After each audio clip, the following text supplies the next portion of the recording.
Intermediate chemistry में सभी students को पिछले दिन के वीडियो में क्लोरीन गैस के बारे में विधिवत चर्चा किया गया था। आज के वीडियो में आप लोगों को इसी हैलोजन एलिमेंट से रिलेटिव अंतरा हैलोजन यौगिकों के बारे में लेकर आए हैं। अंतरा हैलोजन यौगिक क्या होते हैं, डेफिनेशन समझने की कोशिश करिए, आपको बिना याद किए हुए तैयार हो जाएगा। अंतरा हैलोजन यौगिक उन यौगिकों को कहते हैं जो भिन्न भिन्न विद्युत ऋणात्मकता वाले हैलोजनों से मिलकर बने होते हैं। एग्जाम्पल के तौर पे आप समझेंगे, जैसे मैंने लिखा ClF, FCl नहीं लिख सकते। विशेषता क्या है, जो ये आपका लिखा है, जैसे मैं और भी सूत्र बनाऊंगा BrCl3, तो हम ये कहेंगे जिस तत्व की विद्युत ऋणात्मकता सबसे ज्यादा होगी, हैलोजनों की बात हो रही है, जिस हैलोजन की विद्युत ऋणात्मकता सबसे ज्यादा होगी उस हैलोजन को आप केंद्रीय के रूप में नहीं लिखेंगे, उसको आप उस परमाणु के साथ बाद में जोड़ेंगे, अथवा आप विद्युत ऋणात्मकता के आधार पर ना समझे तो मेरे तौर पे समझ सकते हैं कि जो परमाणु हैलोजन एलिमेंट्स ऊपर आता है एक दूसरे के, उसको आप अधिक संख्या में ही लिखेंगे, वह केंद्रीय नहीं हो सकता, केंद्रीय परमाणु नहीं हो सकता। जैसे मैं हैलोजनों की बात करूं तो FCl, Br, I इन्हीं हैलोजनों से यौगिक बनाने हैं, इन्हीं चार को आपस में संयोग करा के कंपाउंड बनाने हैं। तो जैसे Cl और F संयोग अगर करेगा तो ClF ही बनाएगा। FCl अगर आपने लिखा है तो तुरंत काट दिया जाएगा, इट इज नॉट पॉसिबल। अगर Cl और F मिले हैं तो ClF3 टाइप का यौगिक बनाएगा, ClF5 प्रकार का बनाएगा। अगर Br और Cl मिले हैं तो BrCl या BrCl3 या BrCl5 या BrCl7 इस टाइप के यौगिक या हैलोजन यौगिक बनाते हैं। परिभाषा बनती है, जरा लिखिए, ऐसे यौगिक जो भिन्न भिन्न विद्युत ऋणात्मकता वाले, ऐसे यौगिक जो भिन्न भिन्न विद्युत ऋणात्मकता वाले हैलोजनों से मिलकर बने होते हैं, भिन्न भिन्न विद्युत ऋणात्मकता वाले हैलोजनों से मिलकर बने होते हैं, अंतरा हैलोजन यौगिक कहलाते हैं, अंतरा हैलोजन यौगिक कहलाते हैं। जैसे ClF chlorine monofluoride, ClF chlorine monofluoride, BrCl3 bromine trichloride,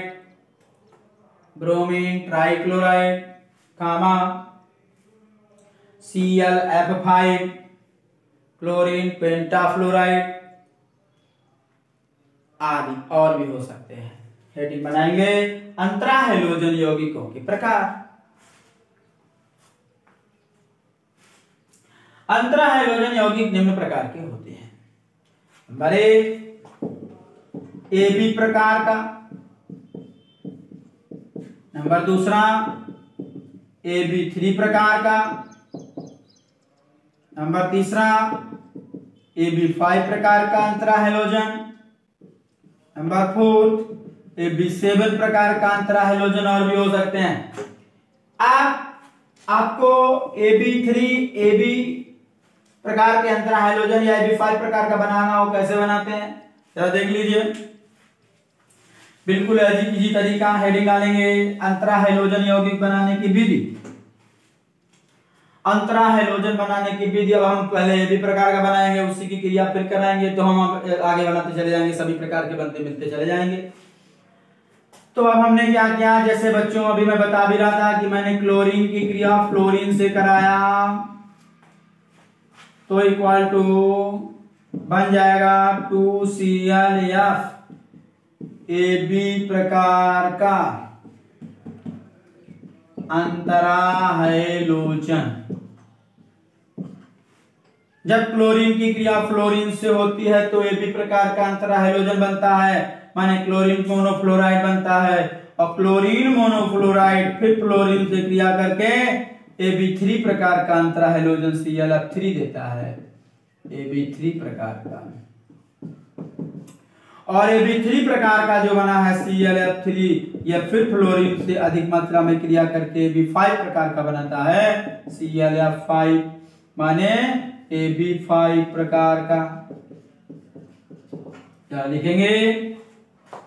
जब क्लोरीन की क्रिया फ्लोरीन से होती है, जब क्लोरीन की क्रिया फ्लोरीन से होती है तो क्लोरीन मोनोफ्लोराइड, क्लोरीन मोनोफ्लोराइड अतः AB प्रकार का अंतरा हैलोजन यौगिक बनता है। अतः AB प्रकार का अंतरा हैलोजन यौगिक बनता है। जो AB प्रकार का बना है ये आप रिएक्शन इसी में नोट कर लेंगे। फिर नई लाइन से लिखेंगे क्लोरीन मोनोफ्लोराइड, क्लोरीन मोनोफ्लोराइड कामा फ्लोरीन से क्रिया करके, फ्लोरीन से क्रिया करके क्लोरीन ट्राइफ्लोराइड या AB3 प्रकार का अंतरा हैलोजन देता है, AB3 प्रकार का अंतरा हैलोजन देता है। ये आप दूसरा रिएक्शन नोट कर लेंगे। फिर नई लाइन से क्लोरीन ट्राइफ्लोराइड फ्लोरीन से क्रिया करके, क्लोरीन ट्राइफ्लोराइड फ्लोरीन से क्रिया करके AB5 प्रकार का अंतरा हैलोजन, AB5 प्रकार का अंतरा हैलोजन क्लोरीन पेंटाफ्लोराइड देता है, क्लोरीन पेंटाफ्लोराइड देता है। तो बच्चों AB प्रकार का, AB3 प्रकार का, AB5 प्रकार का, तीनों प्रकार के अंतरा हैलोजन यौगिकों के बारे में मैंने आपको निर्माण का प्रक्रम समझा दिया है। इस प्रकार से अंतरा हैलोजन यौगिक बनते हैं और इनकी डेफिनेशन होती है। आगे आपको एक क्वेश्चन लिखना है, ये ग्रुप भी पूरा करते हैं। क्लोरीन आपका पूरा हो गया, अंतरा हैलोजन पूरा हो गया। आगे लिखेंगे अक्रिय गैसों के बारे में प्रश्न लिखेगा। आवर्त सारणी में, आवर्त सारणी में अक्रिय गैसों के स्थान की विवेचना, अक्रिय गैसों के स्थान की विवेचना इलेक्ट्रॉनिक विन्यास के आधार पर कीजिए, इलेक्ट्रॉनिक विन्यास के आधार पर कीजिए। कैसे करते हैं बच्चों? आवर्त सारणी में अक्रिय गैसों को शून्य समूह में स्थान दिया गया है, 0 ग्रुप में स्थान दिया गया है। कैसे इनको स्थान दिया गया है? आप नंबर 1 हेडिंग डालेंगे इलेक्ट्रॉनिक विन्यास, इलेक्ट्रॉनिक विन्यास हेडिंग बनाए, इलेक्ट्रॉनिक विन्यास भाषा बना देते। इन तत्वों को आवर्त सारणी में शून्य समूह में स्थान दिया गया है। इसे निम्न प्रकार से समझाया जा सकता है। और नंबर 1 हेडिंग इलेक्ट्रॉनिक विन्यास, हीलियम He 2 होता है, इलेक्ट्रॉनिक विन्यास 2 होगा 1s2। नियॉन आप पढ़ चुके हैं फर्स्ट ईयर की क्लास में, विधिवत मैंने सिखाया है। नियॉन का परमाणु क्रमांक 10 होता है, 2,8 KOL 1s2 2s2 2p6, अर्थात ऐसे तत्व जिनका बाहरी कोश NH2 से पूर्ण होता है अक्रिय तत्व कहलाते हैं। ये इनकी डिफिनेशन है।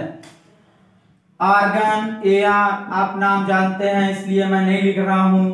हीलियम हो गई, नियॉन हो गया,